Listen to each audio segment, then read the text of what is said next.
I'd like to invite you to the state dinner next week. I'm gonna be there, Miss Reagan? No. Not as a butler, Cecil. I'm inviting you as a guest. But the president prefers for me to serve in person. Don't you worry about Ronnie. I'll take care of that. Criticism of the movie The Butler after it topped the box office this weekend, but raised questions about whether the film's attempts to rewrite history were fair. The controversy is over the portrayal of President Reagan, particularly in a scene which the president refuses to economically punish South Africa for its policy of segregation known as apartheid. The movie offers no explanation. Critics say the representation is by no means fair or accurate. One even saying filmmakers, quote, engaged in ideologically driven fiction. Craig Shirley is the author of Rendezvous with Destiny, Ronald Reagan and the Campaign That Changed America. He's president of Shirley and Bannister Public Affairs as well. Craig, good to see you today. Hi, Shannon. How are you? I am very good. Now, I know that you've written in depth on the president. Give us an explanation for what was going on during that apartheid debate. And I haven't seen the movie, but is it accurate? Well, I've seen the movie, and it's accurate to the extent that Reagan opposed the sanctions. It's not accurate to the extent as to why he opposed the sanctions. It was a very tricky situation. Everything in the Reagan administration and his presidency has to be judged in the context of the Cold War. We're in a Cold War engaged with what he called an evil empire. The only strongly anti-communist nation on the African continent was South Africa, but they also had a policy of apartheid, which we found equally repugnant.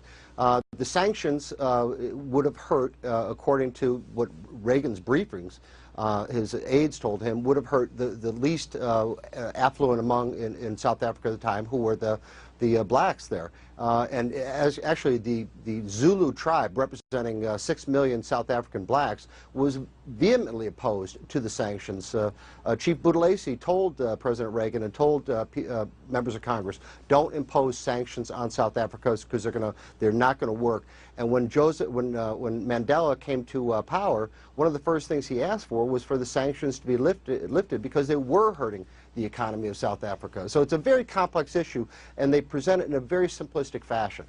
Well, and even President Reagan himself, when challenged about his issue on race decades ago, said that when he was governor in California, he appointed more African Americans to positions than all of the previous governors combined. And those closest to him say that he did have a good record on that front. But there are also things in the movie that regard the butler there, seen by the actress playing Nancy Reagan, inviting him to a state dinner, that apparently in the movie it's made as if he feels that he's a prop at this dinner, that he's just there to show that there's some kind of diversity, that the Reagans cared about that, but maybe they really didn't.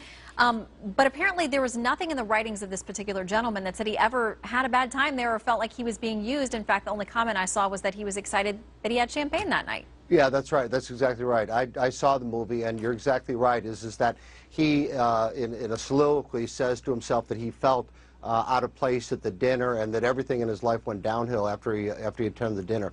There's a lot of things. I'm all for historical fiction. John Jakes did it in the 1970s about the American Revolution, and we've had historical fiction in this country from the time of Washington Irving. But when you take a complex issue like South Africa and present it as if Reagan was somehow racist, it's unfair to the subject matter and to the subject of that portrayal.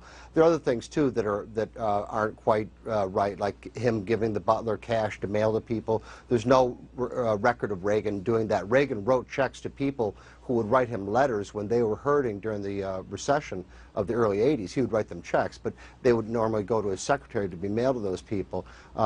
Before, in that scene that you showed with Mrs. Reagan talking to the butler, right before that, she's seen in the movie talking to an aide, and sounds like she's planning on her own a summit with Moscow, as if Mrs. Reagan was somehow involved in foreign policy, and that's ridiculous.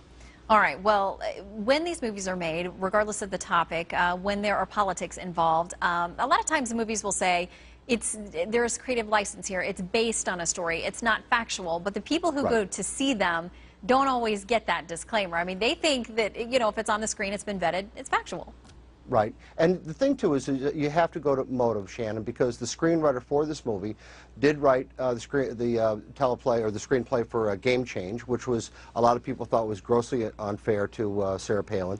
And he also wrote the screenplay for Recount, which, again, a lot of people thought was a retelling of the history of the Florida recount in a way that made the Bush forces look very bad and devious, and the Gore forces look you know, saintly and good, and that wasn't really what really happened in Florida or happened in the case of Sarah Palin. So you do have to go to motive when it comes to Hollywood and movies. Well, and as more and more people increasingly get their information from entertainment sources, Yes. you do have to peek behind the curtain and see what's going on, good or bad.